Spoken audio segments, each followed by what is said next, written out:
Council governments to order, and if you can conduct the roll, that'd be great. Okay, Directors Brown? Here. Stransky? Yes. Wasserman? Albin Smith? Here. Carter? Here. Haschak? Here. Jackman? Here. And Jurdy. Here. Thank you. Okay, we're going to convene as the Regional Transportation Planning Agency, immediately recess and reconvene as the Policy Advisory Committee. First thing on the agenda is public expression. Do we have a member of the public? Do we have any comments? None today. Okay, then we'll go on to regular calendar discussion and recap of the Mendocino Council Government's Point Arena and Gualala area transportation tour of April 1st, 2019. All right. So typically when we do our off-site tours, we have the tour part at the beginning of the day. We end our day with a short meeting. And at that meeting, we have an opportunity to discuss things that we've seen on the tour. Board members can ask questions. But for logistic reasons, we did not have the meeting at the end of the day for our April tour. We had it in between segments of the tour. So we did not have an opportunity to come back and discuss anything after the afternoon portion of the tour. So that's why this has been included today, just as an opportunity to discuss things that board members want to discuss or ask questions that we would typically have done last month. So just as a recap, I did include the handout in the packet from last month. So in Point Arena, the morning segment of the tour, we saw project sites or concerns that have been identified through the current pedestrian needs study. We saw previous Safe Routes to School project, a new electric vehicle charging station. We went out to the Arena Cove and looked at the improvements that have been done on Iverson Road. And then we went out Windy Hollow Road and had a presentation from Caltrans on the alternatives that they are looking at to address the ongoing flooding issues that close Highway 1. So that was the morning segment of the tour, and then we had our meeting. Then we had the Gualala segment of the tour in the afternoon, where Frank Demling, Caltrans project manager, led us through town and described the Gualala downtown streetscape project that is currently in the environmental phase. And then we also talked about the long-term projects that have been identified in that area from the current pedestrian needs study, which would essentially be extending those downtown streetscape project improvements to a scaled down version of those types of improvements to the north. So those were the projects that we saw in the afternoon segment. And some of you, before we go into discussion and questions, I do want to mention, because we did have, as I think everybody was there and saw, there was a debate that happened between some members of the community at that afternoon segment. And I wanted to let all of you know, I went back 2 days later to the Gualala Municipal Advisory Council meeting, and it was a completely different meeting. So I want to commend Frank Demling, who spent time after our MCOG meeting with the property owner that was concerned about losing the on-street parking.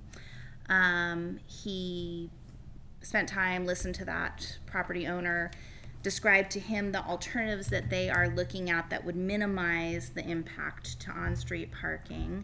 And then he went back again also 2 days later to the GMAC meeting and went early and spent some additional time with that property owner, walked through town, and really, I think, did a great job of trying to address the concerns of that property owner. And so that GMAC meeting, Frank did a presentation. There were questions and answers from the community and from Caltrans, and it was really, I think, positively received. So just wanted to give that update and then open it up for any comments or questions. I will pass that on to Frank. All right, he really, I was very impressed. He's impressive.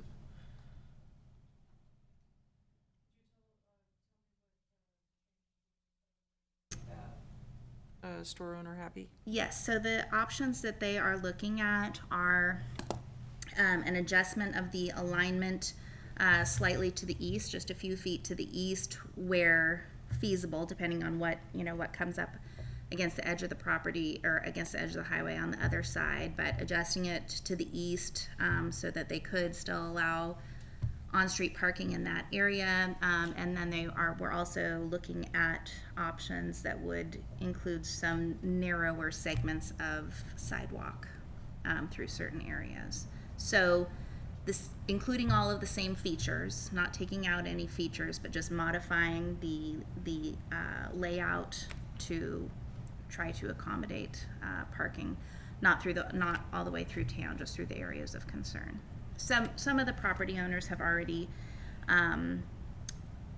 addressed the loss, or the business owners have addressed the loss of on-street parking, but some have not, so they're trying to minimize those impacts. Well, it's good to hear that the project itself is still moving forward. Mhm. It's been a long time in the planning stage, so. Yes. And we do have MCOG funding that MCOG programmed in 2014. No, that's not right. 2014 was the environmental funding that was programmed by MCOG.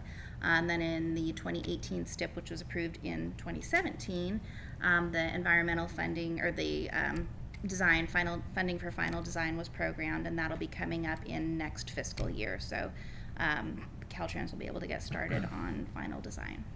So. Yeah, I thought the trip was really worth it to see what was happening with Windy Hollow and all those options, and to be able to, go down there and see it from ground level. That was very helpful. And it will be interesting to see how it proceeds. Yeah, and I don't know Rex, do you have an idea of the sort of general timeline that's on? Well, So there, in terms of, anything that would entail a new alignment or a new crossing, that would of course be a much longer term effort. We are currently looking at the actual Garcia River Bridge that needs work and is going to have either a deck replacement or possibly a complete structure replacement in the coming years. But that really won't solve the more frequent problem of repeated flooding. We're also looking at Gasker Slough specifically because we think the majority of the time that the area is flooded, it's really that Gasker Slough portion of the drainage that retains water for a much longer period of time. Usually the water, I don't know how much they got into this on the tour, but the water tends to breach the bank and sheet across the highway. So there's a brief period of flooding that closes the highway, and then it sort of pools in that Gasker Slough area, which is very close to sea level, and that portion of the highway stays flooded for a much longer period of time. So we're in the process of trying to find different ways that we might be able to fund a fix that's specific to the Gasker Slough piece of the puzzle. If we could address that, we think it would reduce the closure time by, it might be as much as 80%. But at this point, we haven't secured the funding for that, so it's on the radar, and we're certainly looking everywhere we can. All right. Thank you. Go ahead.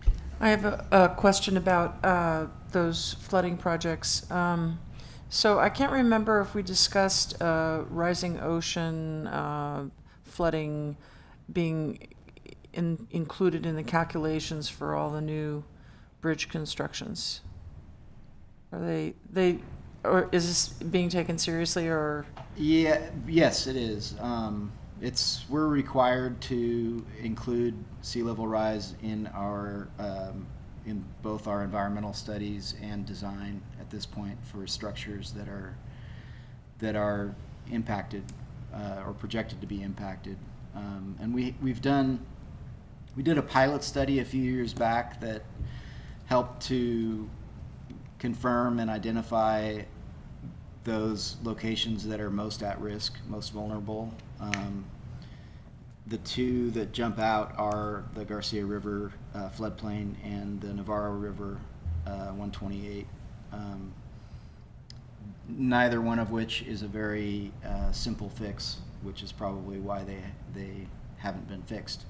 But those areas are projected to be impacted more frequently in the future. So any kind of a large capital project that would be aimed at addressing the flooding would be taking into account forecasts for future sea level rise.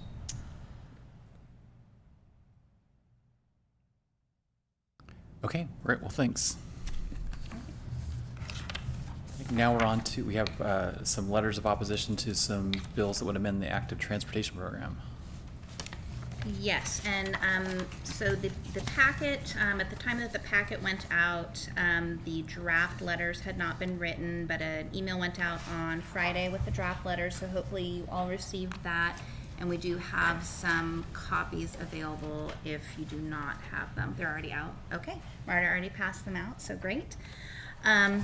So the Active Transportation Program is a competitive grant program that provides primarily capital funding, but also provides some funding for plans and non-infrastructure projects similar to the one that we just wrapped up here in Mendocino County, specific to bicycle and pedestrian projects, safety, access.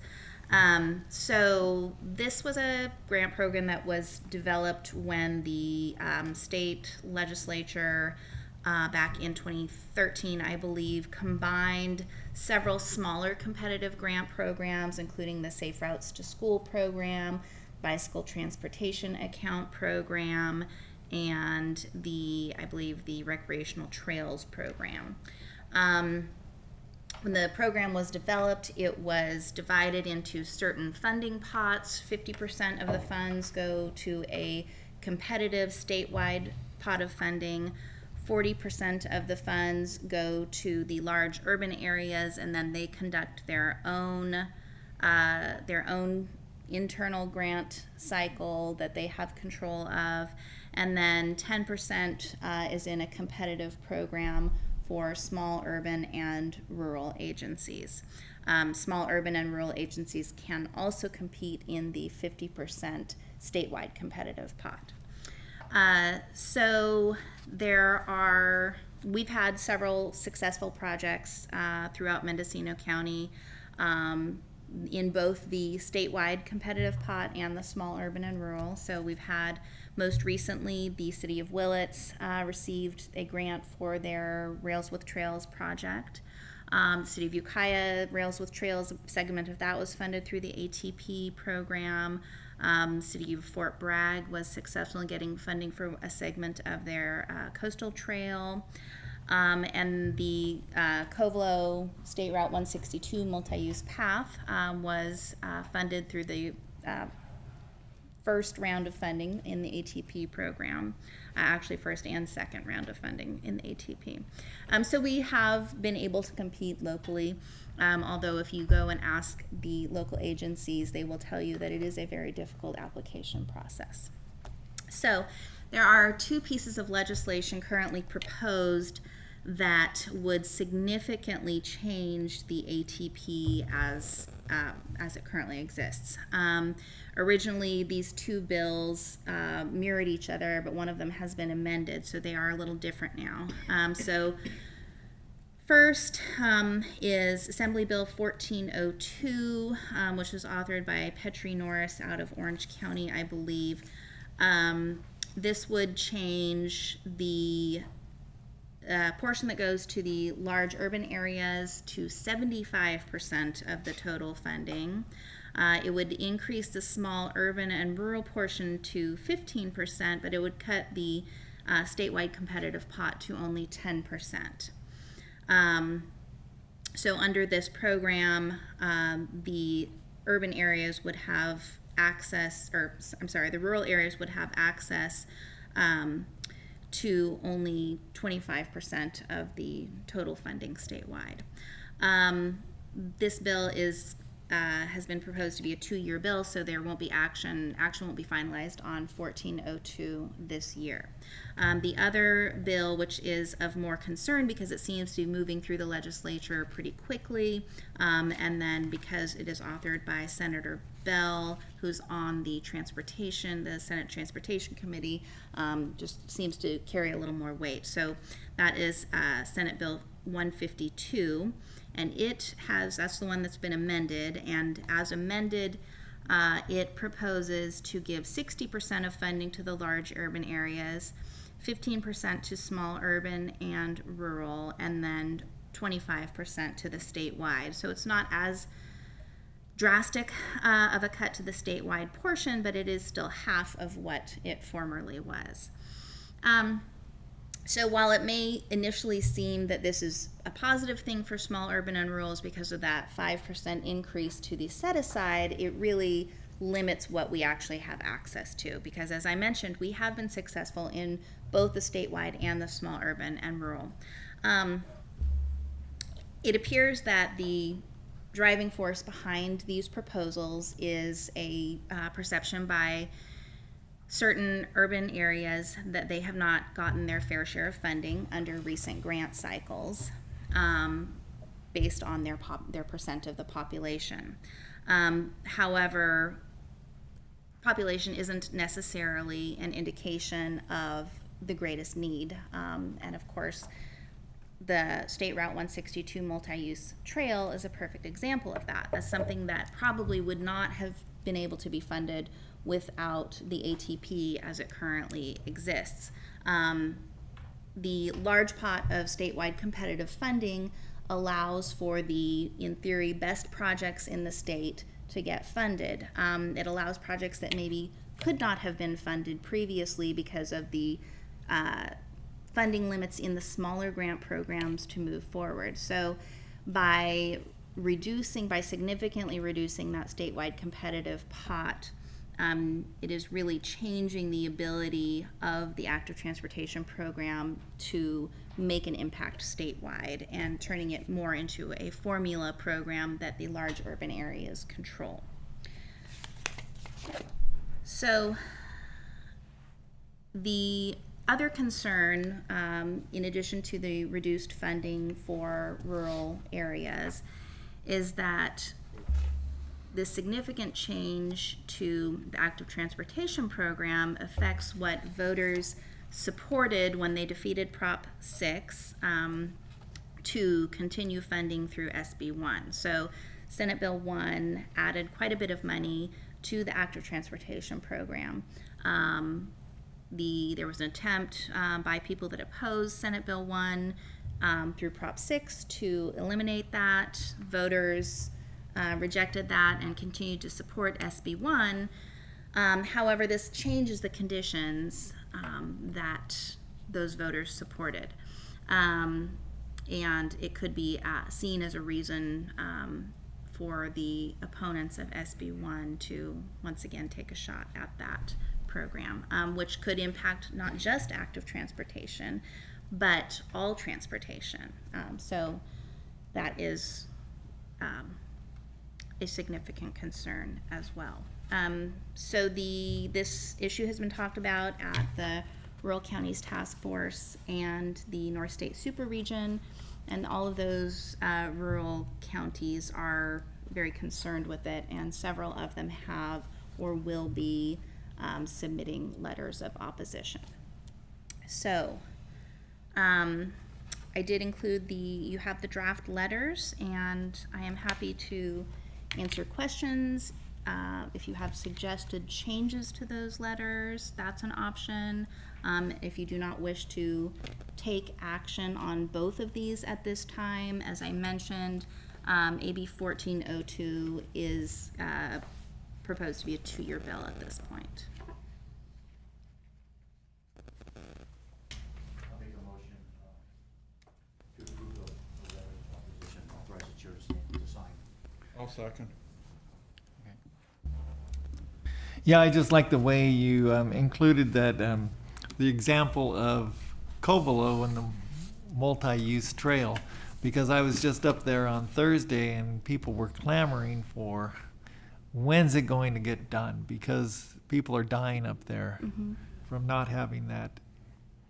Right, and that, I included it because it is a perfect example of the power that the active transportation program has to really fund the highest needs in the state, even though those highest needs might not correlate with large populations. So,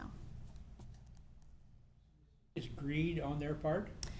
well, I wouldn't say it's greed. It is. So if you go back and look at the projects that have been awarded in the last round, there were several, there were several projects in the Bay Area that were funded, but not proportionate with the population of the Bay Area. So Senator Bell, although he has consistently supported transportation funding throughout the state, he was one of the authors of SB 1.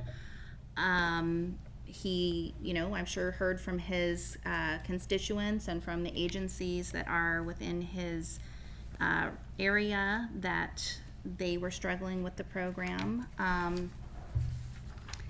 But I know that Caltrans and some other agencies are increasing, and CTC are all increasing their efforts to provide technical assistance for the next round of applications, and so that may be an opportunity for agencies that were not previously successful to get funded under the next round of funding. And I do want to mention, it's in my staff report, or maybe, I don't know if it's in my staff report, but I know it's in the letters.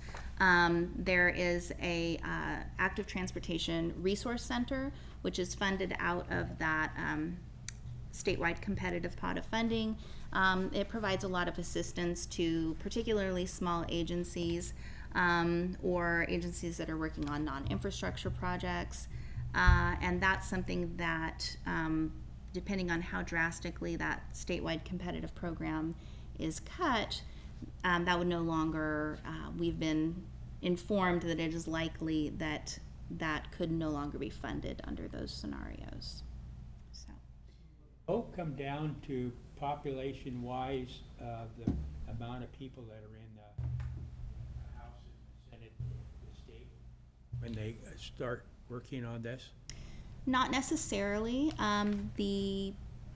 The people that have come out in opposition, or the organizations that have come out in opposition of SB 152, include some urban areas. I believe that LA Metro has expressed, I don't know if LA Metro has taken an official position opposing 152, but I know they have expressed concerns. And then a lot of the advocacy groups around the country have expressed or have taken an official opposition position against 152. So I don't think it'll necessarily just come down to population when it gets to a vote. I just can't believe it. I mean, the Round Valley or Covelo thing has been going on for so long. And, then, I mean, they just need to go up and look at it and really see what it's all about. I remember going up there 5 or 6 years ago with a MCOG group, and I couldn't believe it, I mean, how many people want their children to walk in the gutter and, to go places? I mean, that's unheard of in Orange County for sure. Well, it does show the importance of being involved in CalCog and other statewide groups, because Mendocino County, we're less than 0.2% of the state population. I think Los Angeles County has 29 members of the Assembly who represent parts of Los Angeles County. We have one member of the Assembly who represents about 6 counties. So anyway, so we have a motion. Do we have any public comment on this? All those in favor of sending the letters? Aye. Aye. Okay. All right. Just to follow up, I'd like member Stransky. Stransky's comment about we need to get him up here. So I don't know what's possible, but if we could have a show me tour of a couple of great projects that have been funded or going to be funded, I think that would be great. So, inviting Senator Invite Bell. them up. We can certainly extend that invitation. And Stay at my house. and or his staff. Yes. He probably has a couple key staff people Yes. on transportation.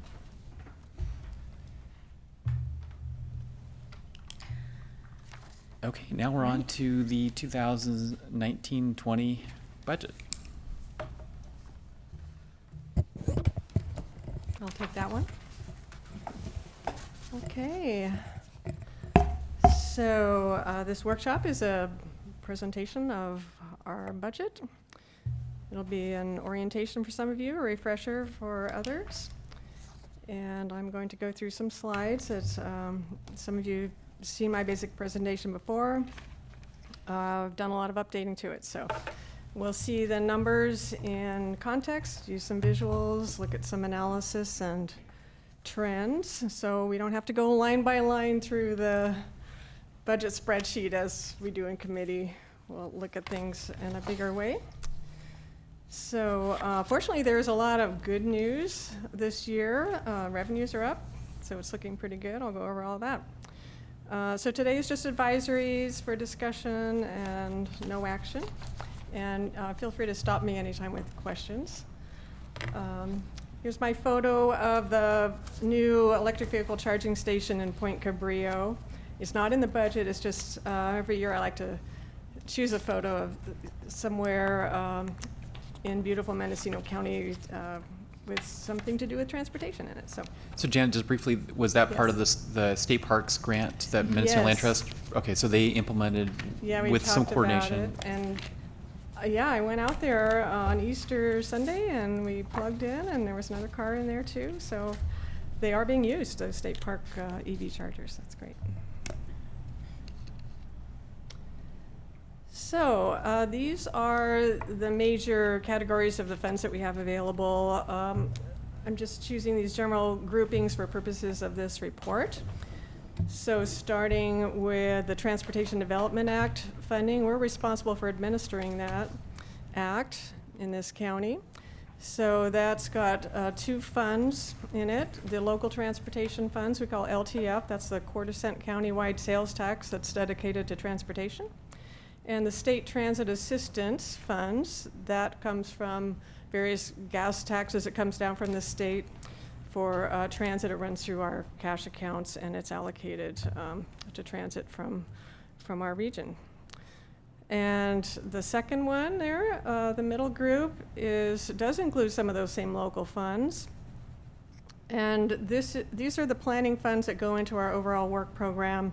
So it includes a couple of funds that are reliably allocated to us, a planning, programming, and monitoring, which comes from the STIP, the State Transportation Improvement Program, so we get a percentage of our program from that source. And the rural planning assistance is meant to fund the mandated duties the state wants us to do in planning.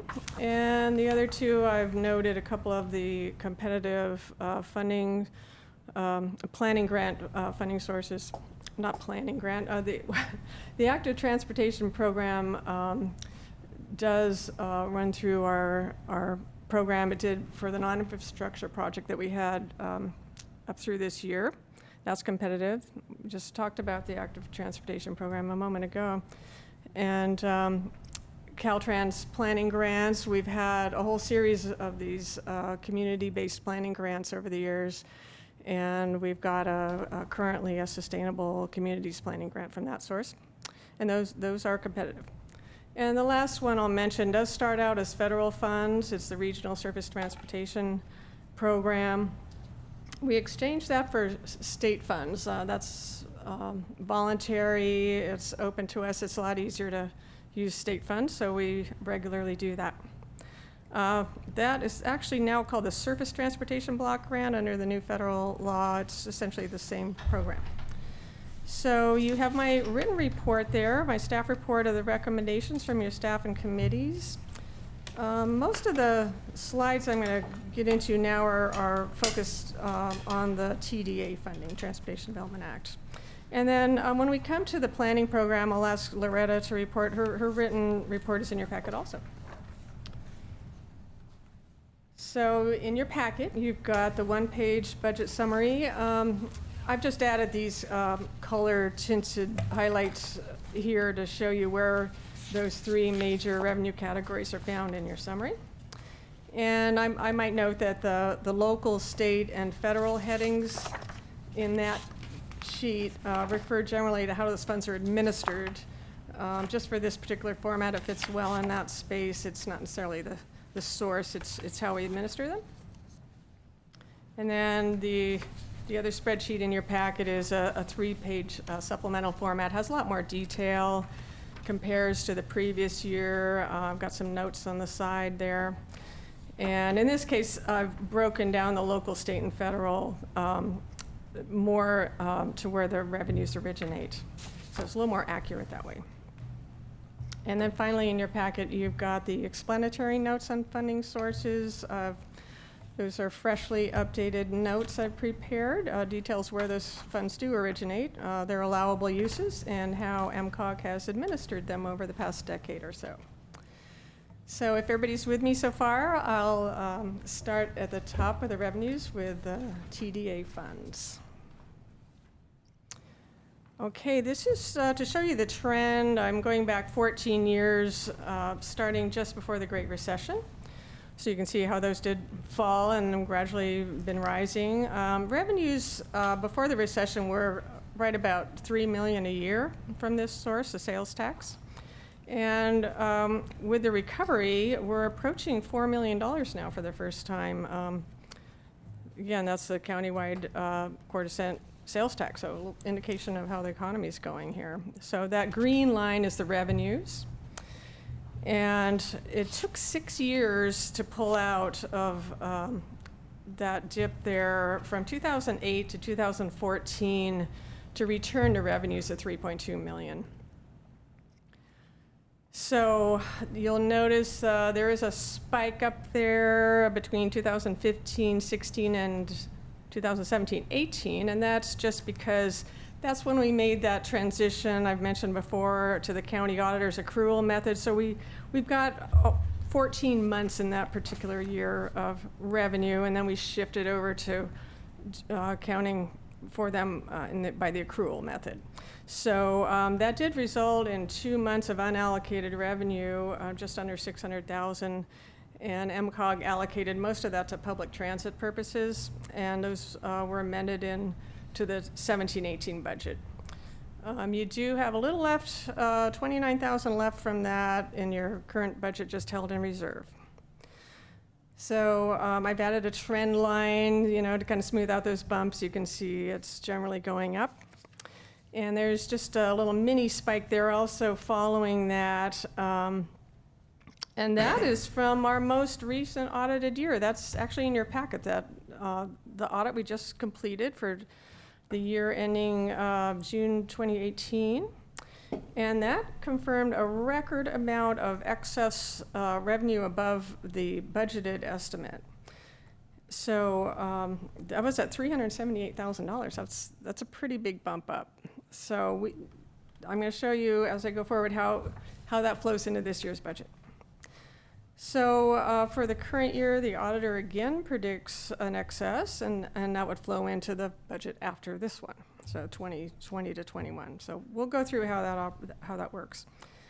And then the red line is the allocations, and that shows it tends to kind of trail behind the revenues, because when we know what the actual revenues are, if there's an excess, then it gets allocated in following years. So it just kind of follows along behind a little bit. So I said I would report on the fiscal year to date, and that's number 7A on the agenda, how we're doing this current fiscal year 18-19. So I have shown the fiscal year to date budget. That's at $2,501,000, as if the budget estimate was equally divided over 12 months as an average. So by law, our budget is the county auditor's estimate. That's TDA law. So he's estimated $3,751,000 and change. By just average, we would be at $2.5 million. We're at $2,664,000 or so. So right now, we're running about 6.5% above the estimate. And you know, that may or may not hold. We'll see. It doesn't always. The auditors projected almost that identical amount, $163,000, for the current year, fiscal year end. So that's called excess revenue. Casually, it's known as the unrestricted balance. So that's running about 4% or so, which is just a little above the most recent California, the Consumer Price Index rate of inflation, which is, we're using 3.7 now. That's based on a year or so back. But that's our current rate of inflation. So it's probably within the margin of error, more or less. So certainly we're keeping up. So the auditor also reported in February, when he gave us the budget estimate for the coming year, that the revenues for the first 7 months of this year that we're in right now were up 5.8% from the same 7 months a year ago. So you're seeing, 4, 5, 6% growth somewhere in there. Any questions on that part? Okay. We'll keep you informed on that. And then this is the other TDA fund. This is the State Transit Assistance. It's a very spiky looking chart. I'm just showing you that to illustrate the uncertainty of this funding source in the past. I've taken this a little farther back than the previous graph and added those trend lines to simplify this. It's just all over the map. Just a little history. In 2010, the state changed the formula, and that was the budget that they called the gas tax swap, and it fooled around with that formula. It used to be based on sales tax on gasoline, so it's based on the price of gas. So there was a big spike up there in revenues when the price of gas went up. We had lots of revenue, and so the fund got raided. The state used some of that money for other things. That's why we've had some other legislation to prevent that in the future. So, but anyway, that gas tax swap, they called it, that expired with the Senate Bill 1, our current bill, the Road Repair and Accountability Act of 2017. And so now we have a new, more reliable formula. In fact, it's pumping some money into this fund. Mendocino County's share of the revenues, they had kind of leveled off to about $400,000 to $500,000, but about 3 years ago they dropped to about $300,000, and so they were on a downward trend there. We had several legislative bills address this, and when SB 1 passed in 2017, that stabilized the fund and increased the funding to it. So this year, that green line is skyrocketing way up there. The state controller's preliminary estimate, that's where we get our estimate, for 2019-20 is $946,000. So that's more than we've seen. It's nearly triple the low point back in 2016. And that's a direct result of the SB1 funding. So Mendocino Transit Authority is the only eligible claimant in our jurisdiction. And they can use the STA funds for capital purposes or for operations, with some limitations on that. For operations, you have to meet a formula. But there is new state legislation, SB 508, that was effective in July 2016, allows a more flexible approach. So transit agencies can be proportionally eligible for the operations funding. They can partially meet the formula and get a certain amount. So it's to the degree they meet certain efficiency standards, and so it's not just yes or no, they can claim operations. So you'll see this year they are claiming operations for that. And then that gets audited to see how they meet that formula. So this year they did claim the entire amount for operations. So that's the STA fund. It's we're doing very well. That's going to make a big difference for MTA this year and going forward. Okay, now this is the final step in determining our available revenues. Yes, question. So does that mean Should I that, go back one? yeah, because MTA will have more of these designated funds, that we can start really looking at some of the wish list? Yeah, I would hope so. I think strategy is make sure you can keep running your existing system. And, you know, they're a little cautious about adding new services because they want to make sure they're sustainable. You don't want to start a service and have people start to rely on it and then pull it away. So, but yeah, it should be a big help to meeting some of the unmet needs. And So the projections on this going into the future, because that line is skyrocketing. hopefully I imagine it'll probably level off, you know. Yeah, Yeah. okay. We'll see. This is, it's kind of on the up, though. We've only had a couple of years since the bill went into effect, so. Just that the unmet needs for MTA just increase, and the biggest problem is that they have no drivers. That I They don't do know have a how to problem finding that. Maybe Finding drivers, yeah. give better pay or something. I don't know what needs to Yeah. happen. But every time I go to a meeting for MTA, it's there's another list of unmet needs. Seems Well, to be. they collect the unmet needs at every board meeting from the public. And then once a year, you know, we get our Social Services Advisory Council together. MTA's on that. They bring all those needs that they heard from the public.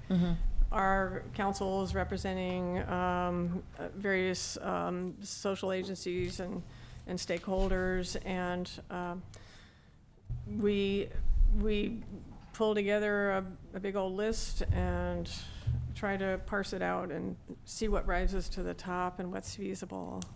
So, you know, it's going to come down to a handful of things that usually keep coming back every year. We start to see what's continuing to be a need, and it's not just one or two people.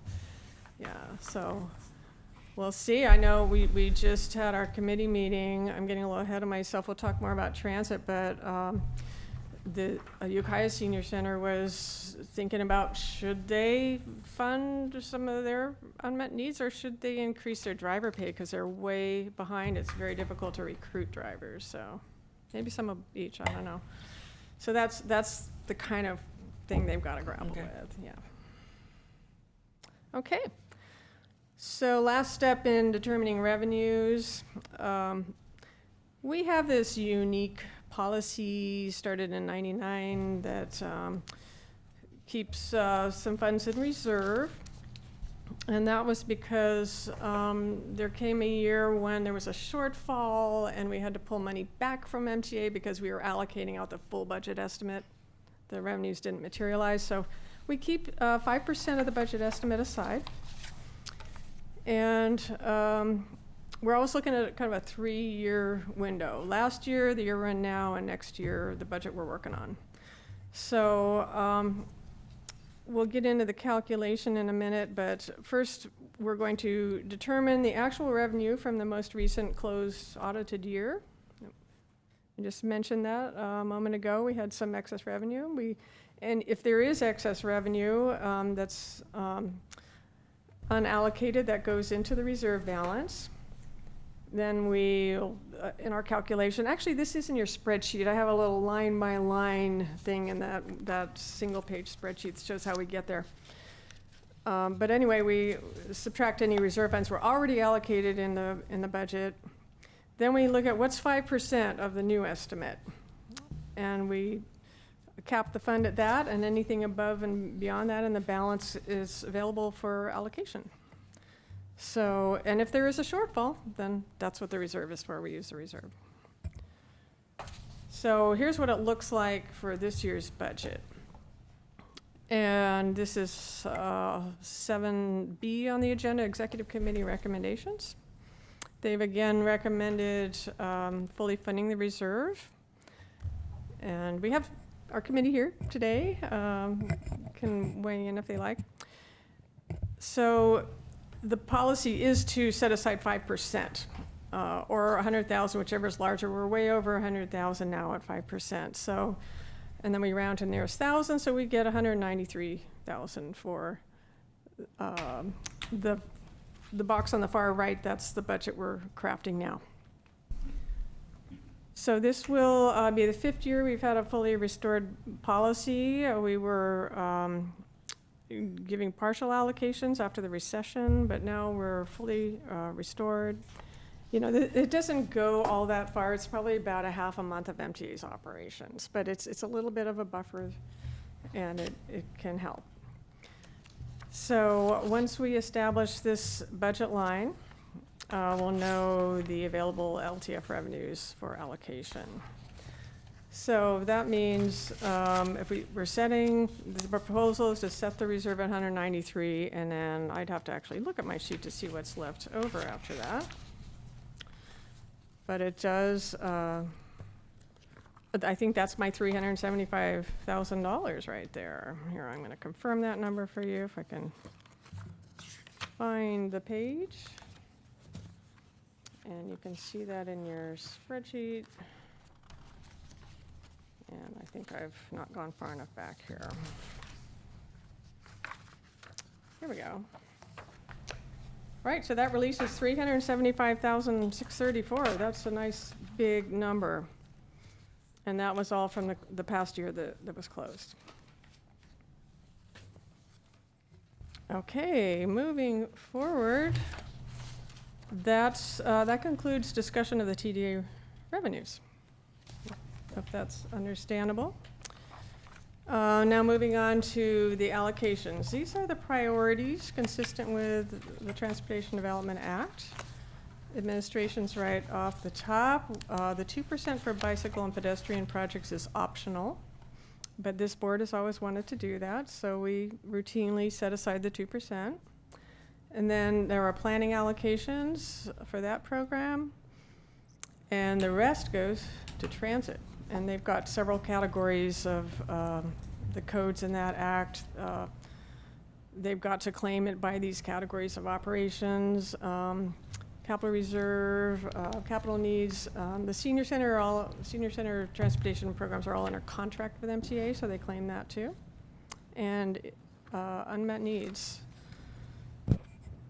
if MTA chooses to claim funds for that. So here's another trend line chart of allocations this time of just the local transportation fund. I'm going back about 10 years and including the new proposal. So these are based on the budgets, not the actuals. We looked at the audits for the actual expenditures. I'm trying to stay consistent here with the numbers. So these are the budget allocations. This, you know, I don't know if my little red laser dot will show up over there. I'm not sure if it's going to make it. It's too much light in the room, but at the very base of that, those bars in the blue is administration, And then you've got a little red sliver, it's 2%, and then the little slice of light green is the planning funds. And I'm just including new revenue and not the carryover, just to keep things consistent in this chart. And so total, those three things together are MCOG's agency programs that we do internally. They used to be under 500,000. They edged up above that with the new contracts in 2014-15 because those separated the administration and planning functions, and we lost some cost efficiencies there. And with inflation added in, now that total's approaching, it's starting to approach the $700,000 mark. But you can see those tall purple bars. Those are all for MTA, for public transit. And that's by our policy and also by TDA law. The only other thing it could go to is streets and roads, and this body has, by creating that reserve policy, is elected not to give any of this funding source to streets and roads. We have other kinds of funds for that purpose. So we don't have to argue about that anymore. All the rest is going to transit. So you can see, I started this just before the recession to make that point and show you again how we've been climbing out of that. We built back fiscal health over about 5 years after 2010, and it's been fairly steady growth since then. You do have that one bump up in 2017-18. That's where we had that accrual transition. We had some unallocated revenues. MTA claimed $380,000 for their route match capital project. And that was, the prior year unallocated revenues that went back a couple years previous, but that's when they got allocated. So we had some good growth in 18-19, and this new year on the end of the line there reflects similar growth. And plus we have the revenues carried over from 17-18. We had that excess revenue. So that's putting those allocations up over $4 million. That's record territory for us. So we've got a lot of funds to work with this year. So that's how it looks over the long run. And now I'd like to continue on with those allocation priorities, starting with administration. And here's looking through that 3-year window lens again, last year, this year, and next year. I'll show you how that breaks down. And I'll just note that bottom line, the percentage of the budget, that just refers to the percentage of the total local transportation funds, not all of the sources that we administer. The percent of that LTF budget has been consistently in the 10 to 12% range. If you looked at all of the funds we administer, is somewhere over 8 million. Administration is less than 6%. So I think we've got a reasonable percentage on administration costs. So we are in the final year of the 5-year Down Associate staffing contract for administration, and that's indexed to the consumer price index rate of inflation. And after the executive committee met, the council then directed the ad hoc committee to negotiate a 1-year contract extension, as was allowed under the contract. And so you saw in the executive committee a flat 5% increase. That was kind of a placeholder that we were using until the contracts were negotiated. So the end result is it's slightly less. The contract cost is a little bit under, and it was less by about, $1,795, so about $1,800. And what I did is I moved that into the other direct costs category. It's still administration, and the reason is we had already issued the public notice, the required public notice of funds available for transit by March 1st as required. And MTA had already submitted their claim for funds April 1st. So it's not, so there is some savings on the contract, but I've moved it into the other direct costs are of things like travel, auditing. We've got a whole list of other things that that are not in the contract. And what else did I want to say about that? So those savings stayed in the administration budget. It's just a minor amount. I think I covered that whole chart.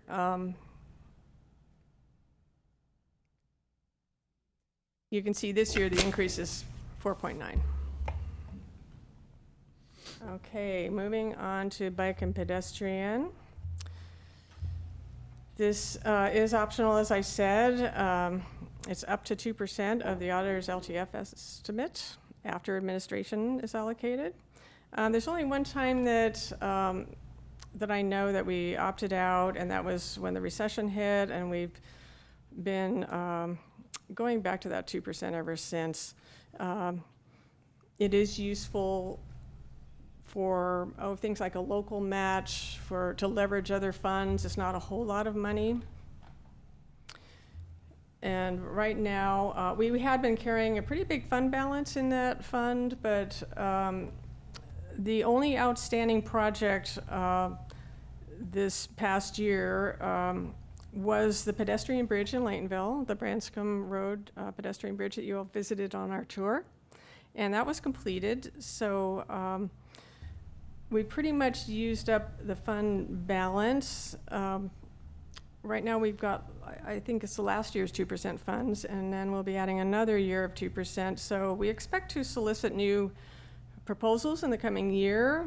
We've got a couple of years of funding available, somewhere around $135,000 to make it worthwhile to go out. And we ask the cities in the county, our member agencies, to put forward some projects, and those are competitive, and this body awards projects. So anybody else want to comment on the bike and ped funds, Dan or Loretta? I think it's good. We've made good use of that fund. We're pretty caught up on projects right now, and we're ready to look for some new ones. Just my question is, Yeah. so I know we normally accrue 2 years worth of funds and then have a call for proposals. So what's Yeah. the next estimated time frame for a call for proposals? It'd be this summer or fall. This summer or Late fall? this summer or this fall. Okay, and that would This come fall. from either a city or a county or both, you know. So that is this fall. It'll be in the next fiscal year. Okay. There is that one anomaly on the left. There's usually not an increase of 23%. That was because we had that shift over to accrual. We had the 14 months of funding. We had 2% of that. But it's usually right now running about between $65,000 and $70,000 a year. Okay, planning, and I'll give this to Loretta in just a moment after I do a quick overview. This is 7C on your agenda, the planning allocation. So for many years, that allocation was level at about $100,000 of new funds, and the first increase came in 2017-18. The reason for that was mainly due to Caltrans constraining the allowable uses of the state planning funds that we depend on in our planning program, such as the RPA, Rural Planning Assistance. We need local funds for their flexibility. There's certain things we could not do with the state funds, so we've had to ask for a little bit more planning funds just to keep up with those things. So this year, there's no increase proposed, remaining at $147,816 of new funds for planning. That'll go into the total work program. And the percentage of the auditor's estimate is running between 3% and 4%. Got one more slide on this one. And this is just a snapshot of what's in the transportation planning overall work program, as it's called. And this is using various funding sources, both local and state. So you can kind of get an idea.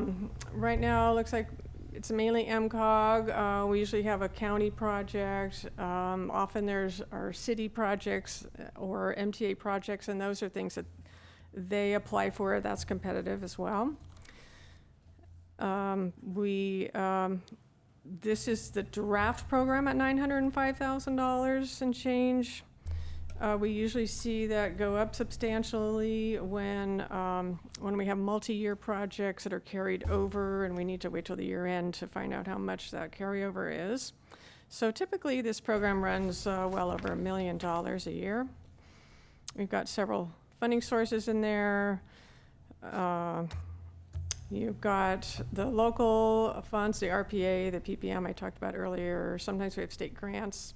There are 2 state grants there. I'll let Loretta talk about it, but we're still waiting to hear on those. And there is also the staffing contract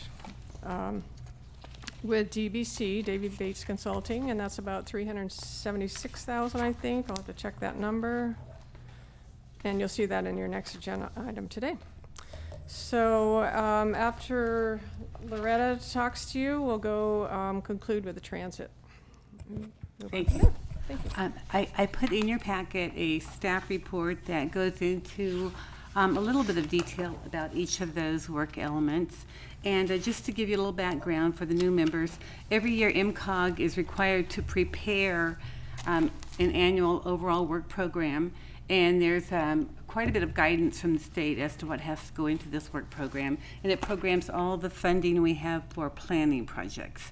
And this is what I will be bringing to you next month as part of the budget process. So right now, I've submitted the draft to the state.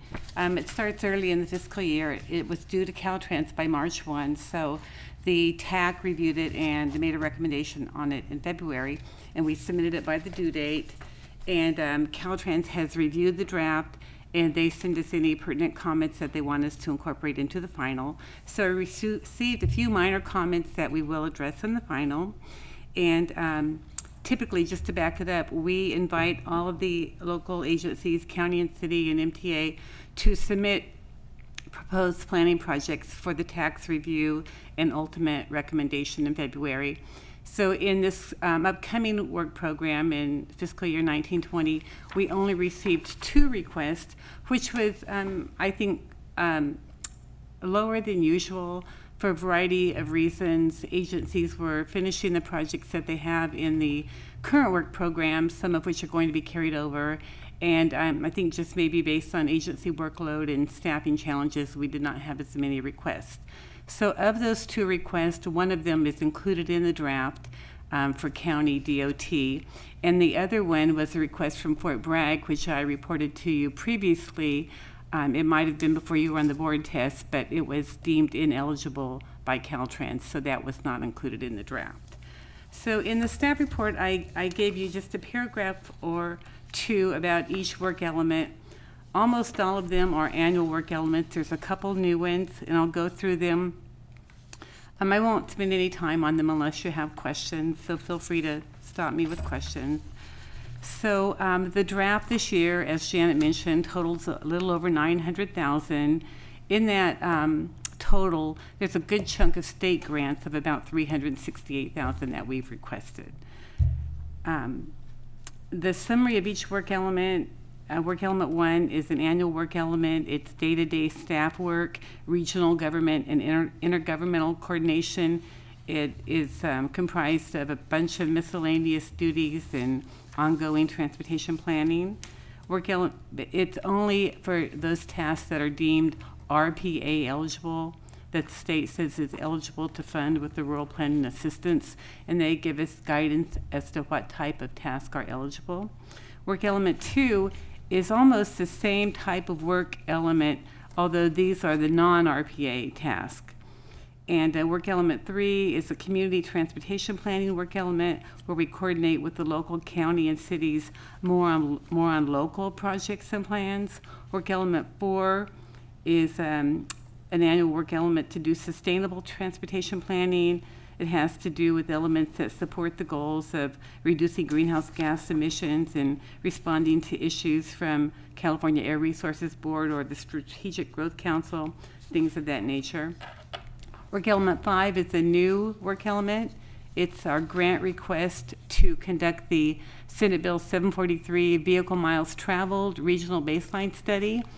This will allow our local jurisdictions to have the information they need to comply with the new guidelines that will become effective in July 1 of 2020 that will require the local agencies to use vehicle miles traveled when they are doing their CEQA analysis for transportation projects.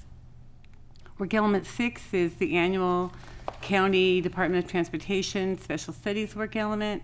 Work element 7 is an annual element to conduct PPM, planning, programming, and monitoring activities of MCOG.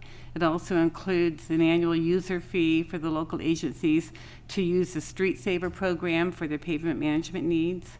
Work element 8 is a new grant request, a grant-funded element to conduct a fire vulnerability assessment and emergency evacuation preparedness plan. The effort will identify areas and populations in the region that are most vulnerable to fire, assess evacuation needs, and plan for routes, as well as other duties. It's a 2-year grant project. And work element... Loretta, this is 2 years. Will it take 2 years for the money to get for this fire? It will take 2 years For to... the preparation of this, of the work, number 8? Yes. That's what we're talking about. The It proposed says scope... This is a 2-year project. Yes, the proposed scope of work will occur over a 2-year period. It's just too much work that we're working with the county CEO, and they had some input into the scope of work, and we don't believe the scope of work can be conducted in 1 year. It's a pretty extensive scope of work, and just because we won't even know if we are going to receive the grant until the middle of this month. But then we don't have access to the grant until the start of the fiscal year. So then it takes a while. This project is too big for us and too specialized for us to do in-house, so we will have to hire a consultant to do the work. Or Go through team a of competitive consultants. process, right? Right, so competitive process, and then the input that we will need from local agencies and emergency response agencies. It'll be a pretty complex project involving multiple agencies, and because it is really, there's 2 parts of it. There's a vulnerability assessment and then evacuation planning. So on a county-wide basis.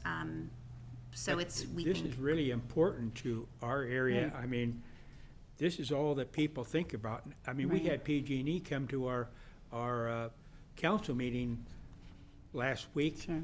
and they're cutting off the power. You know, if these things, the winds are blowing and right.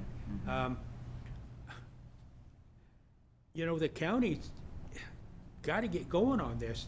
Everybody's really concerned. I mean, I'm not lecturing you guys, but I'm just saying that it's a real high priority in our area. And I'm sure John hears a lot of this. You know, I mean, just,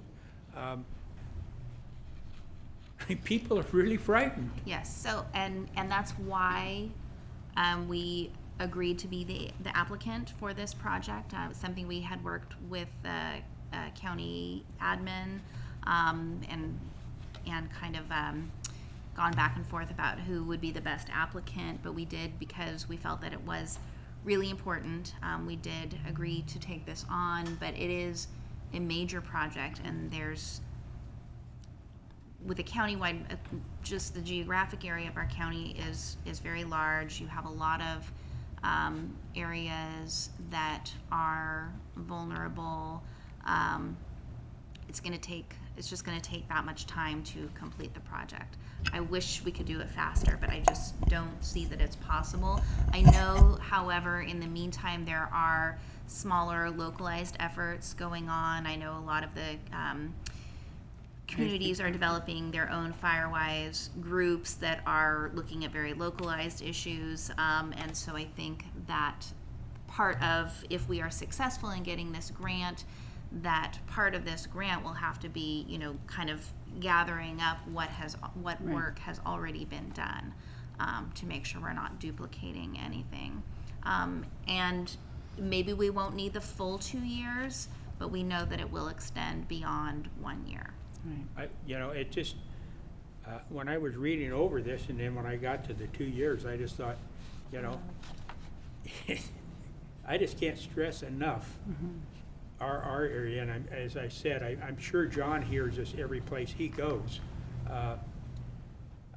Brook Trails is finally getting on the ball and getting their escape routes and this type of thing. I mean, it's just, it's a real concern. I'll Well, just put it. no one's waiting for the grant. I mean, Right, there are other you know, efforts. I'm sure Right. John would like to talk some more about this, but I mean, the county is already working on lots of things in many different neighborhoods throughout the county. But this would be helpful to, you know, move beyond what we have the capacity to do. So, for example, John and I are both on an ad hoc committee, and we're looking at not only Brook Trails, Simpson Lane, Mitchell Creek neighborhood, the two largest population centers in the county that have one road in, one road out, and then other areas as well. We're also looking at Deerwood, that area of East Hills of Ukiah. But go ahead. So this is a grant request, so what's the likelihood of getting it, actually?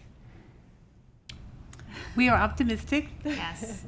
I believe there's, 6 million statewide? Yeah, it is a, 6 million statewide. so it was the Climate Change Adaptation Planning Grant Program administered through Caltrans. District 1 reviewed these, and they were very supportive of the application. However, it ultimately has to go through statewide, compete statewide. So based on Caltrans 1 review, we are optimistic that we will be successful. And that's true also of the number 5 on the list, the SB 743. That's a different grant program, but on the same timeline, and was supported by District 1 as well. So we are optimistic that both of those will be funded. And we expect to know by mid-May, so what, a week, 10 days or so? Okay. You know, I do think 2 years it's a long time, but we have so many issues in this county. Right. And we are looking at them, and Supervisor Jurdy and I are on this ad hoc, but you know, for someone to take the comprehensive look at everything that's going on, it's really necessary, because we can only do so much with our time and expertise and everything. So, Right. so we do need. Hopefully, we'll get this grant. And it will be and get to important for work the, on it as quickly for as the possible. county and the local agencies to be responsive to the consultant, because sometimes projects lag because the consultants can only do so much if they're not getting, you know, all the partners working together. So everyone will get that message from the very beginning that, you know, it's priority and important. Yeah, Thank you there for are helping other me to efforts. interrupt you for this, I'm sorry. Yeah. We were just at the Sherwood Firewise Expo Saturday, and CAL FIRE was there and said they had a grant, didn't they, Director Housecheck, for evacuation planning? So things are going on Right, they're getting the concurrently, state funding to, you know, fast Yeah. track that kind of work, the vegetation management plan that they Yeah. have, and so they are working on things. Is this the Through- green zone? Pardon? Is it the green zone? Well, it's the Furco Road, the Shao Road, and then also through Pine Mountain, just like they're doing in the western hills of Ukiah, so. But just to clarify that, so as Supervisor Hashak was saying earlier to me today in a conversation with me, that as far as CAL FIRE is concerned, is they're providing a fire buffer. It will further, though, the improvement of the logging road. So there are some improvements needed to that logging road aside from their work in this grant, but it'll help. Right.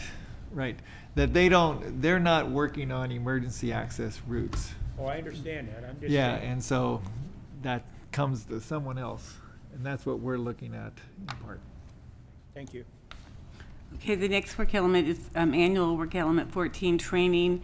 It's a training work element that provides funding for technical training to the county and the cities and local agencies.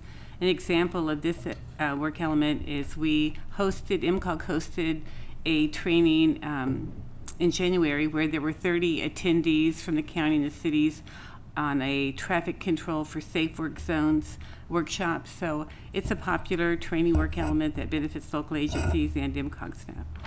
The next one's work element 16, multimodal transportation planning. This is an annual work element to day-to-day transportation planning activities regarding bike and ped, transit and rail, and other modes. And then also I've been following the Great Redwood Trail process, and that's an example of something else that happens under this work element.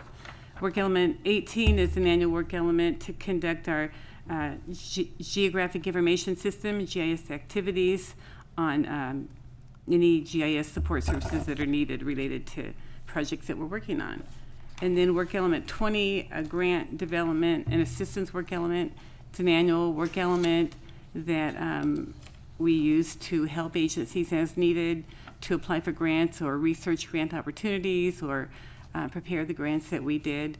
There are new grants available under Prop 68 that I've had some interest from local agencies looking into some grant programs that we haven't applied for before.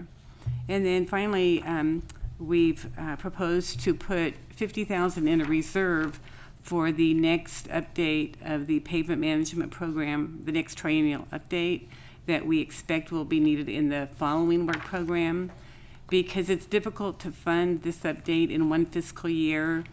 The last time it cost $150,000, so we thought we'd put a little reserve in to help when we need to fund that next cycle.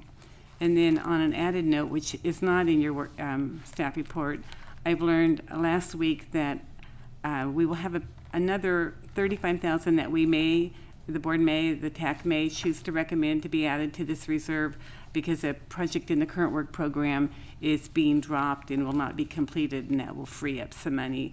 But we will bring that to you if it happens at a later date. So the draft will be finalized. They'll be finalizing it in the next week or two for the May TAC meeting, for the TAC to make a recommendation and get it ready to present to you in June. I do now know of 3 carryover projects from the current work program, one from the city of Ukiah, one from the city of Fort Bragg, and one from the county that have requested to be carried over. So those 3 projects will also be added into the final. And as far as the funding, the LTF amount, and this page is included in your staff report, the LTF amount that we're asking for is the same amount as last year. We've programmed a small amount of carryover that's available to balance the needs. We've put in the PPM allocation that's already approved in the STIP, and then it has our annual RPA allocation of $294,000. It's been that amount from the state for years. And then it has the 2 requested grants. Another note about the 2 grants. So on work element 5, the SB 743 VMT requested grant, you may remember that I also told you that there was an opportunity to apply for a different pot of RPA carryover, or what was the carryover? It was a different pot of RPA funds. It was a small pot of money. It was just over $300,000. So we did submit that application and asked for funding under that. And we learned last week we were not successful in that. So, we were asking for about 1/3 of the money statewide, and we didn't get that. So we're still hopeful, though, that we will receive the Sustainable Communities Grant. And so the 2 grants together are about $368,000. It's a good portion of the work program. And as we mentioned, we'll know the answers on the grants next week, and everything will be finalized and presented to you for adoption in June. And I'd be happy to answer any questions. Okay. Thank you. Okay, so that's the planning program, and you've got that in your packet also. Moving on to the transit allocation. I will note that the Transit Productivity Committee meets and advises on the claim. They met Thursday, May 2nd, after the board packet had been released. I'll have the minutes and recommendations documented in the June budget packet for adoption of the budget. Note that MTA revised their claim. There's a handout, I think, that you received. In the committee, there was some discussion of the figures, and they have revised their claim just for the operations portion of it. They're still claiming the same total amount, and they revised the breakdown between MTA and the senior centers. And that's to keep that consistent so that the agreement has been the senior centers get the same increase that MTA gets. So the committee will meet a second time in May because we still need to do the review of the unmet transit needs that are on the 2019-20 list that to determine or to recommend on what might be considered reasonable to meet. That's a formal definition. So that finding is typically made as part of the June budget adoption also. We'll report back next meeting on that.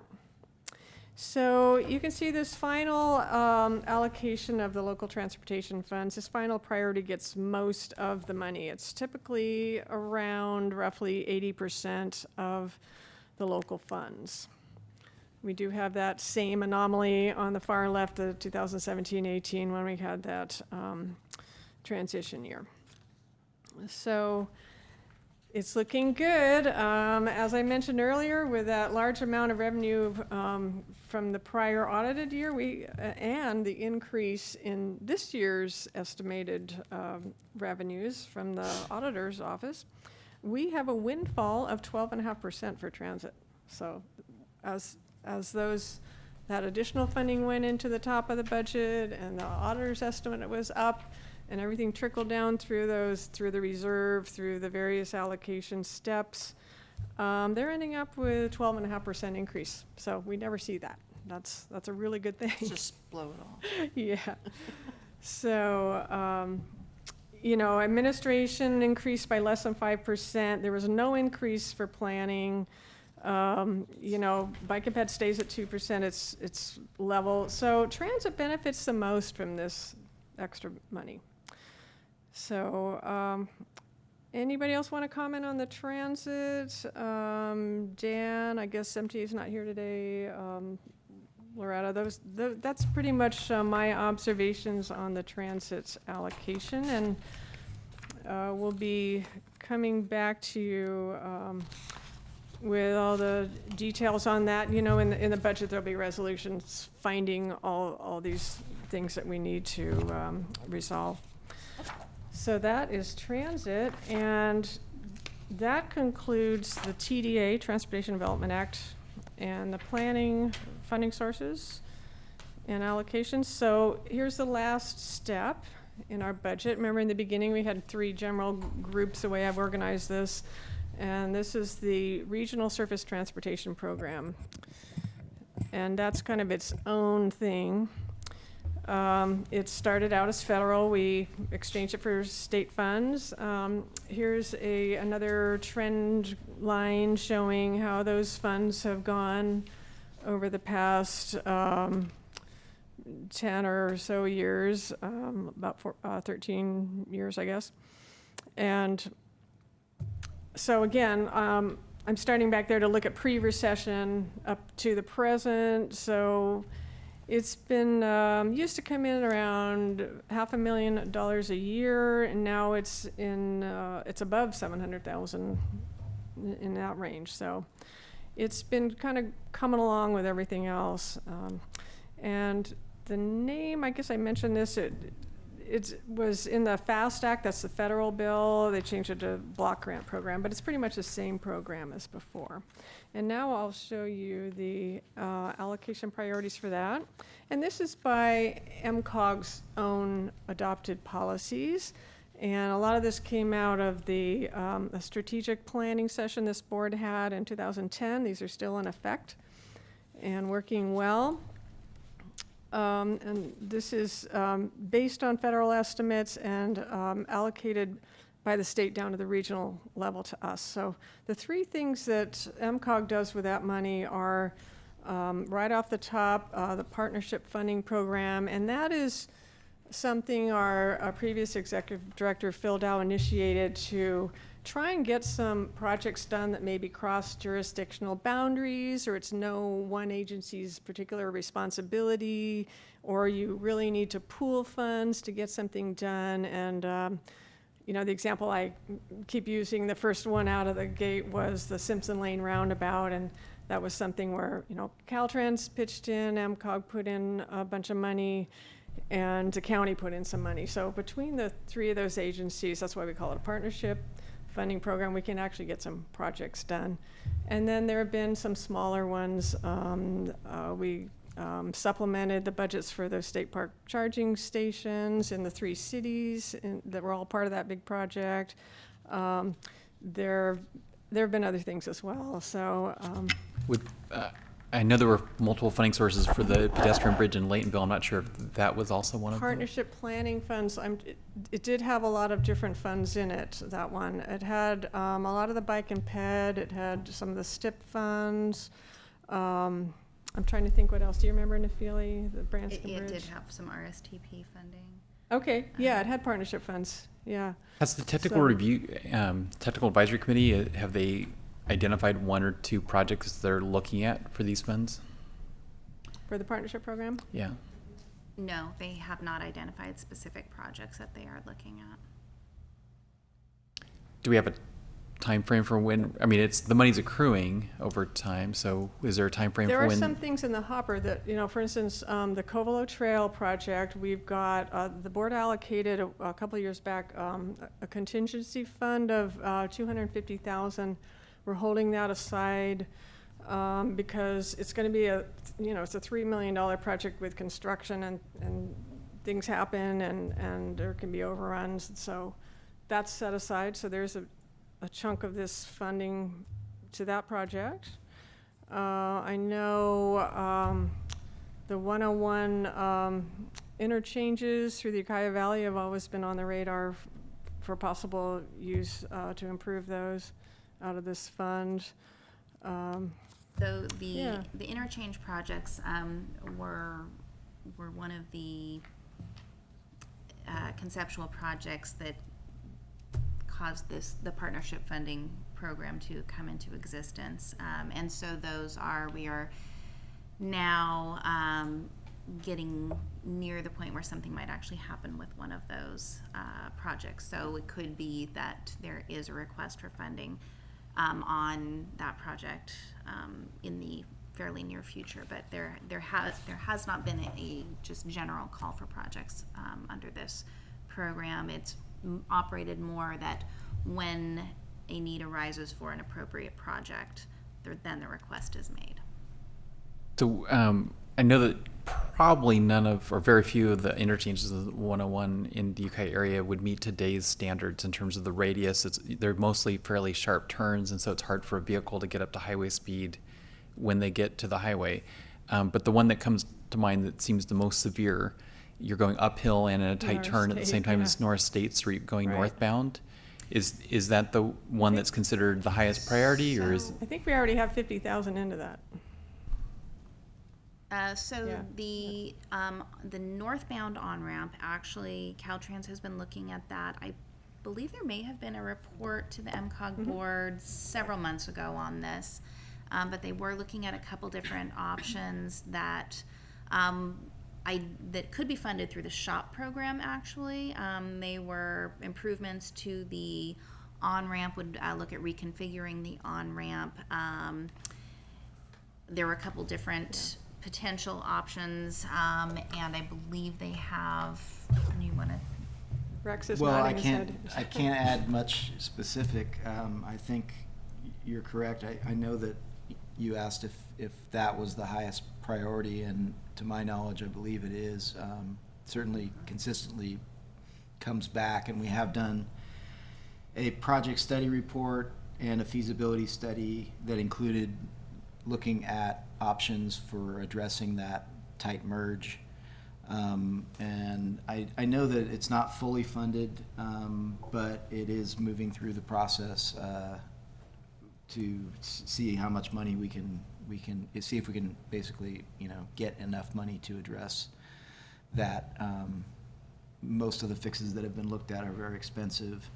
And the other project that I was aware of that has been discussed for use of these funds has to do with adaptive signal technology for those 2 traffic signals that are closest to that North State Street interchange as well, that are, if not, I believe one of them is in the county and one is in the city, and they wanted to have put in a communication system to use a more state-of-the-art coordination system that'll allow traffic to flow better, we're very supportive of that, because at times the off-ramps for the interchange, it backs up through the underpass. So that was another project that we thought made perfect sense to use the partnership funds, at least for part of it, because you've got the state, the county, and the city all standing to gain from improving the traffic flow there.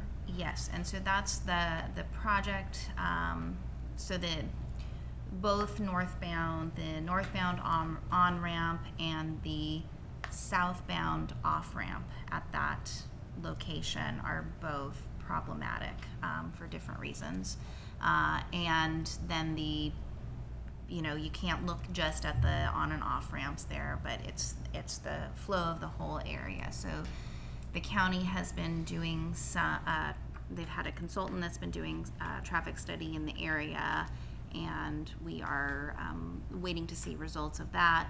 There's also STIP money that is programmed currently for for improvements through there. That's a county implemented project that would tie in with any improvements on the state facility.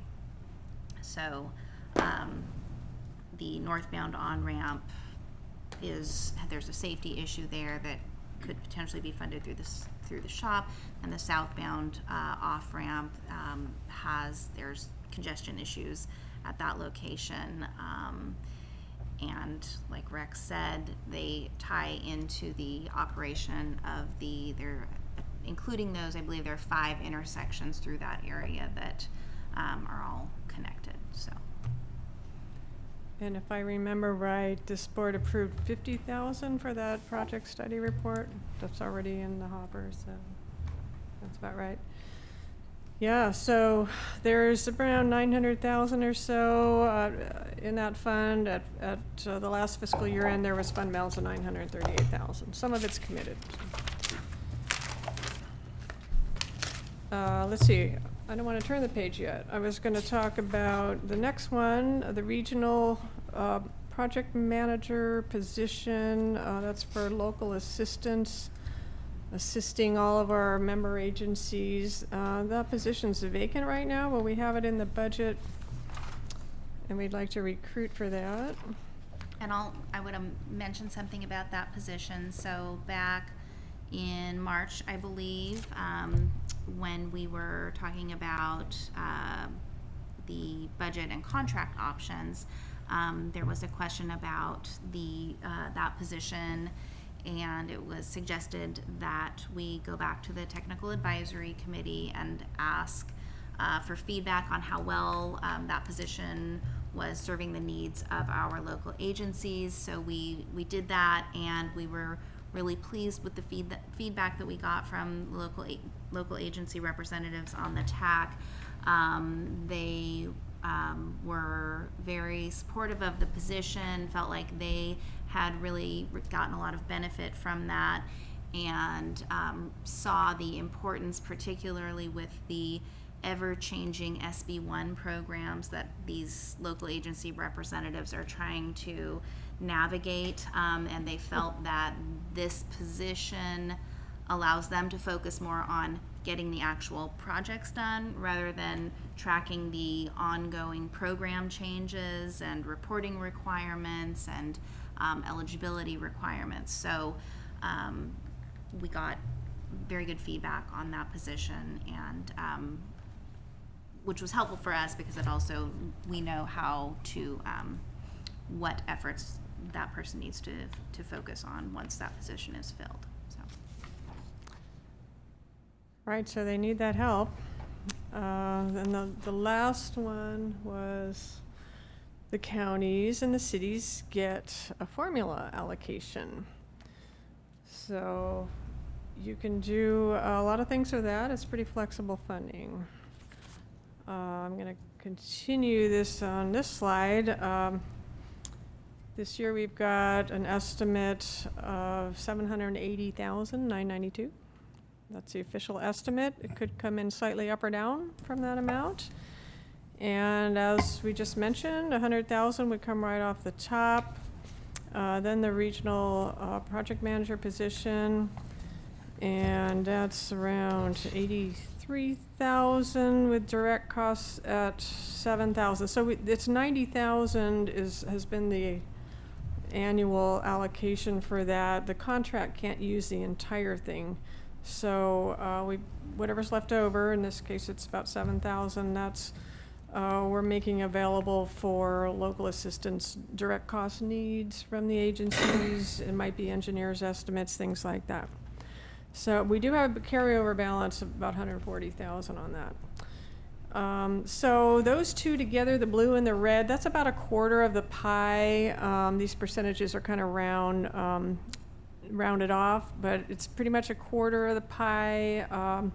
And the rest, all that green area, the other 3/4 is going out to you member agencies, the cities and the county by a formula. That's a long adopted formula, and I can tell you about how much you'll each get. In this year's budget, under this proposal, Point Arena gets $70,000. Willett's 107, Fort Bragg 114, 171 for Ukiah, and 127,000 for county. And this is based on a formula with everybody gets the same base amount, and then the rest, it's 40, 60, and I can't remember which is which. I'd have to look at it, but the rest of the formula is based on road miles, urban miles. There's a certain figure for that. So our fund balance is running about, unclaimed last June was about 2.4 million. Ukiah's got most of that. I think they're saving it up for a big project, so we'll see. But in any case, that's in our fund and available whenever it's claimed.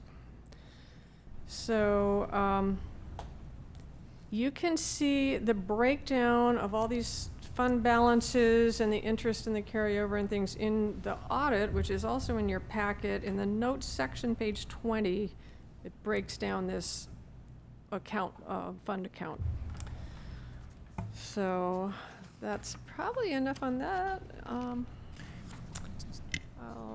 So we've gone almost 2 hours. Yeah, and I'm just wrapping up. We're done with all the numbers, so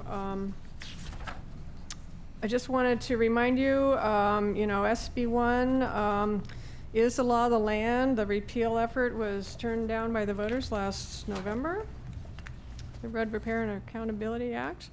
You've seen this before. These are just how the funding sources that are in that bill. Back during the campaign, the Department of Finance had calculated that the average cost to most motors is about $10 a month, and that they're estimated to probably save a little more than that. So it seems to be kind of paying for itself. This is just the funding flow. This is a chart from CalCog. I'm not going to try to explain it, just shows you how complex this can be. And these are just briefly the programs that we've got access to as MCOG. The STIP program, that's our capital program, is expected to get a big bump up. Our debts are paid off, so this can now advance our priority projects in the regional transportation plan. We've got those competitive planning grants we talked about already. We expect to hear pretty soon on whether we get those awards.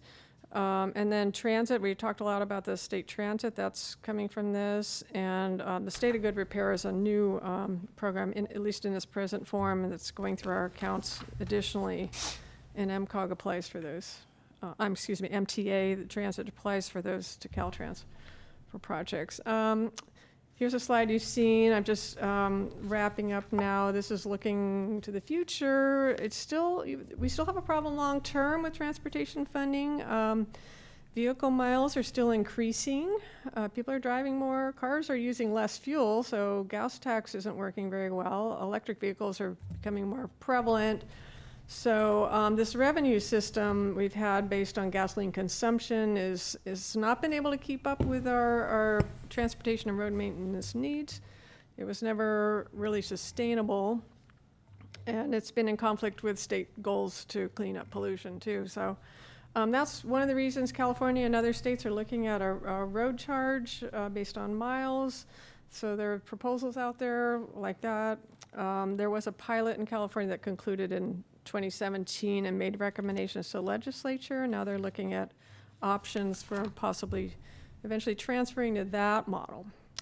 So that's the future. There's still a funding gap.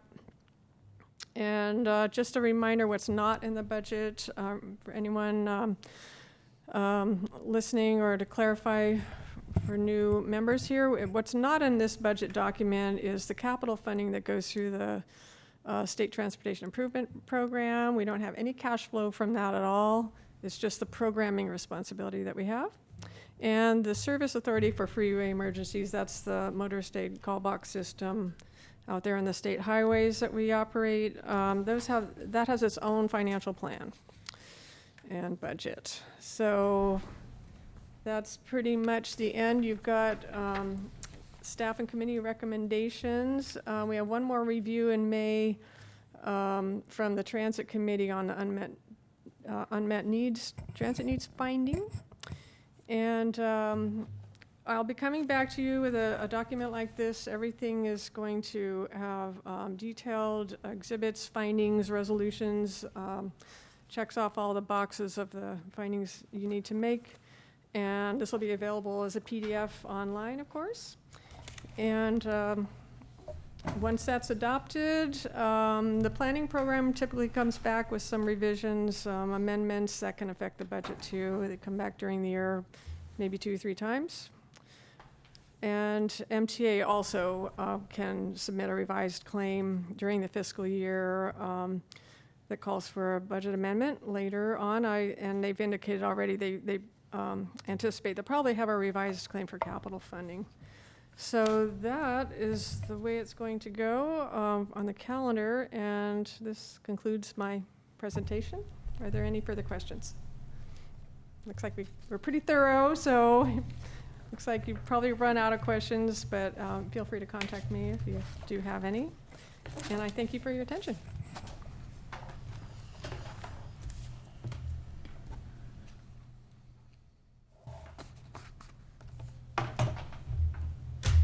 Okay, so we'll be voting on the budget at our June meeting.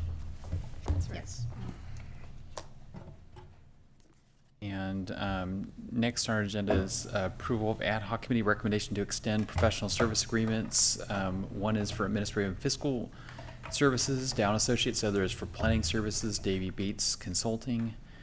It's pretty straightforward. It's we have a 5-year contract with up to 5 1-year contract extensions. I think it's up to 5.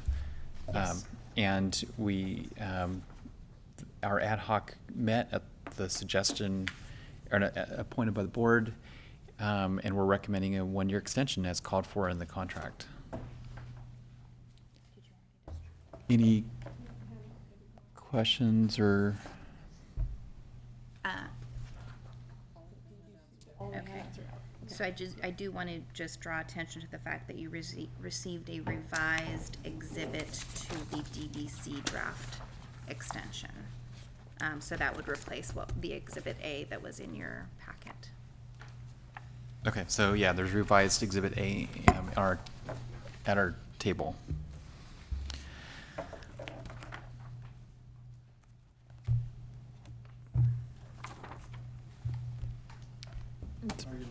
Does someone want to make a motion? I move to accept the contract extension. Second it. Okay. And that's reflecting the amended attachment A. With the amended attachment A. Okay. Any public comment? Not seeing any. Money's involved, maybe we'll just do roll call.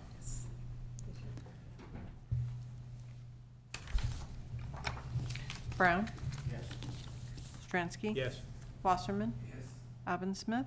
Yes. Carter? Yes. Huscheck? Yes. Jackman? Yes. And Jurdy? Yes. Thank you. Okay, now we have on consent calendar is approval of the April 1st minutes as well as acceptance of the 17-18 MCOG fiscal audit. Do we have a motion to approve the consent calendar? I will second. Okay.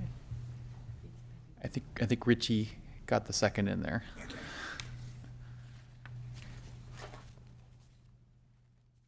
I think we could just do all those in favor. Aye. Any opposed? None? Okay. And then we're going to recess this. The Policy Advisory Committee reconvenes the Regional Transportation Planning Agency.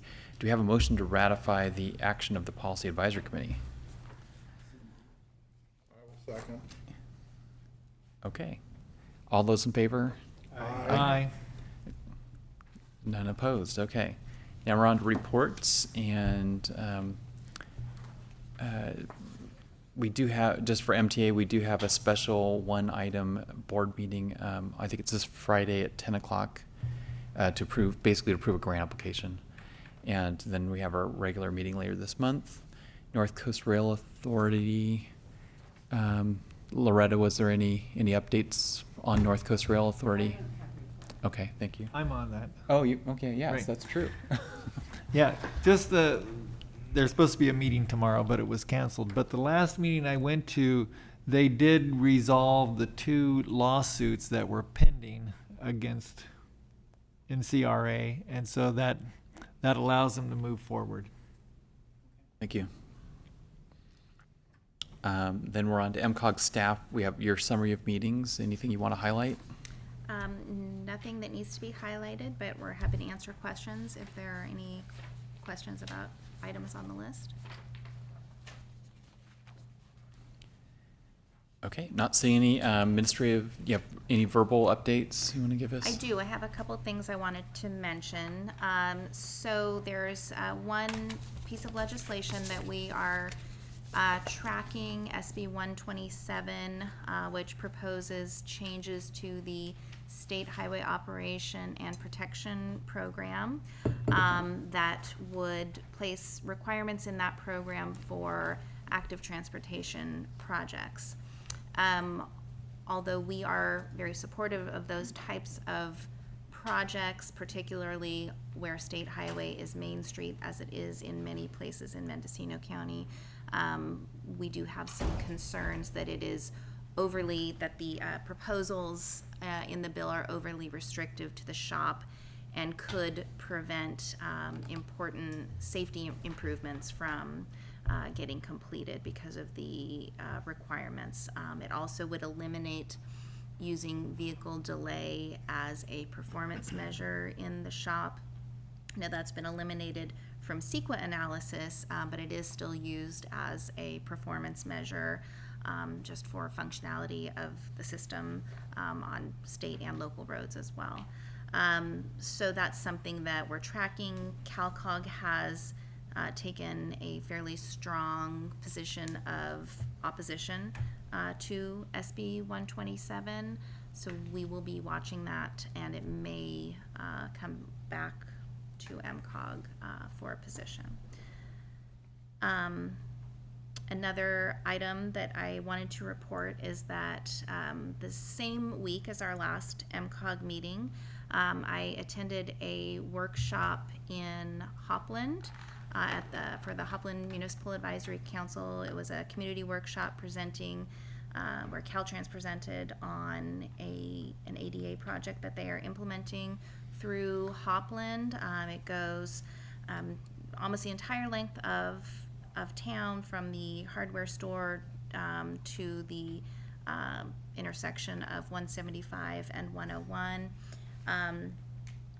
Some of you that have been on the board for a while will remember that a few years ago, we, in conjunction with Caltrans, completed an engineered feasibility study to look at improvements through town, and one of the big items that was identified in that was a slope from the west to the east side of the highway, where people cross at, is it Center Street? Is it Center Street? I think so. By the Superette, the intersection by the Superette.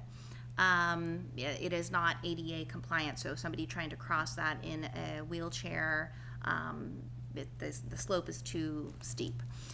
So that is a big part of this project, but they're also including a lot of the other elements that were identified in that study, including enhanced crossings, bike lanes, sidewalks all the way through town, crossing islands at the intersection on the 175 leg of the intersection at 175 and 101, and then possibly pedestrian lighting, decorative lighting. So they presented that to the community.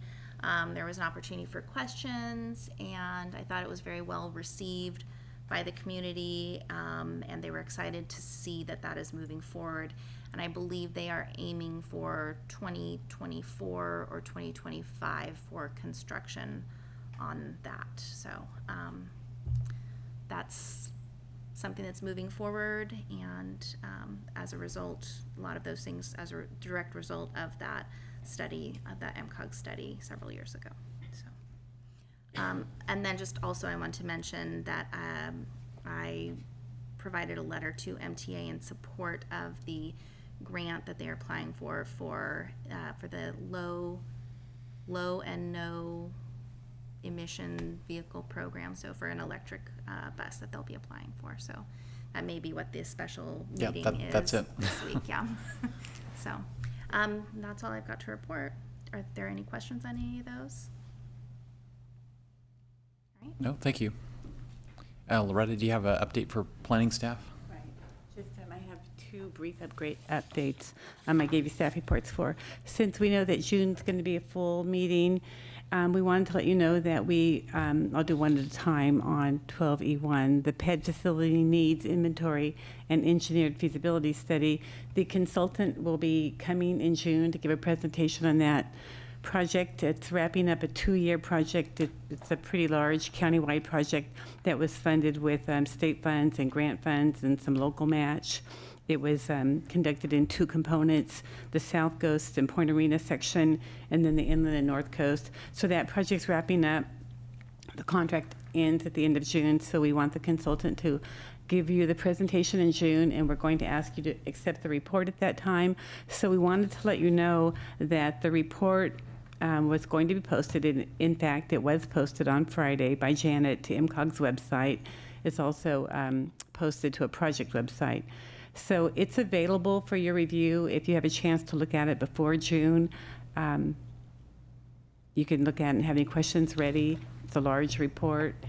And then it's going to come to you for acceptance in June, not for approval, but for acceptance.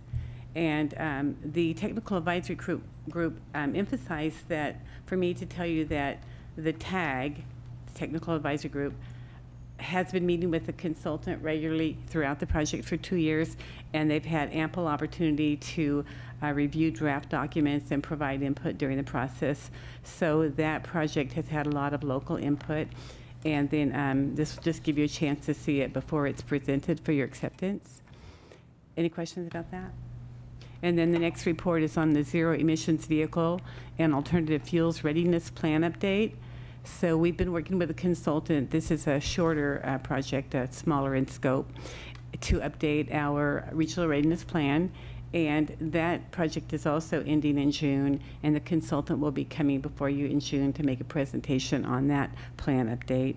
The draft of that final report will be posted to MCOG's website by May 17th, so that will give you a couple of weeks to review that in advance. And we posted the link to where it will be posted.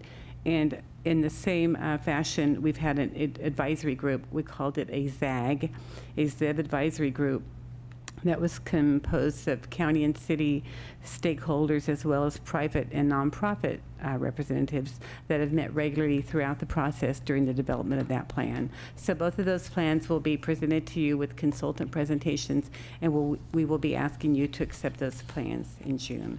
We just want you to know that they will be posted for you to view them in advance. Thank you. Okay, thank you. Okay, that I think brings us over to MCOG, or do I do miscellaneous reports? No, okay. MCOG director reports, any MCOG director reports? Go ahead. I can report on the MTA meeting. The MTA meeting was held in Gualala, and there were only a couple of items of business, but the meeting started with a report of an incident that happened on the bus related to the lift. And I won't go into the details, but more training, more attentiveness after driving many hours, more training and talking amongst the drivers and describing the problems that they have, dealing with the passengers, and then also dealing with special people who need special attention, is the solution that they have come up with. The two items that were discussed was a grant application. So we authorized the director to apply for a $3 million+ grant for electric bus, which is exciting since they've been set up for electric for many years and have never had one. And the second item was, we gotta get the right thing up. They were switching to a combination of Social Security and PERS retirements. In the past, it's only been PERS retirements. No money was spent to Social Security, so they're now giving people the option to opt in. And in the future, it will be both. So that'll be good. That actually might help with recruitment. Because if someone is in the job market and they're enrolled in Social Security, and then they consider a job with MTA for maybe 5-10 years, however long, and see that they won't be earning anything towards Social Security during that time at MTA, they may choose not to take a job at MTA because Social Security is most. It might be a deal breaker, right? If you've already paid into Social Security so long.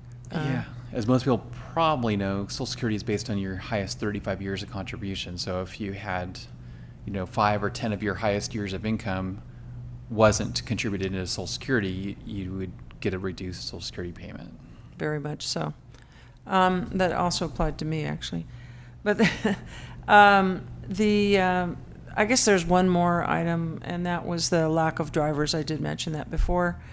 And one of the problems is apparently the new cannabis products that don't make you high but solve pain issues, you still test as being a user, and therefore you can't qualify as a driver under MTA or any other commercial license.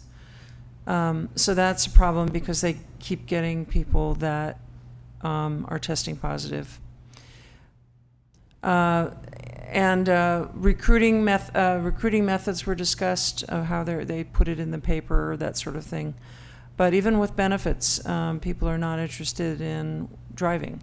So we can meet all the unmet needs we want, I suppose, but if they can't find drivers to drive the buses, that's going to be a problem in the future. Okay, thanks for the update. I was driving to Siskiyou County to a water bond meeting, so that's why I couldn't make an MTA meeting on Wednesday. And CalCog, do we have any? There's probably no real update for CalCog. Okay, then we can be adjourned at 3:35.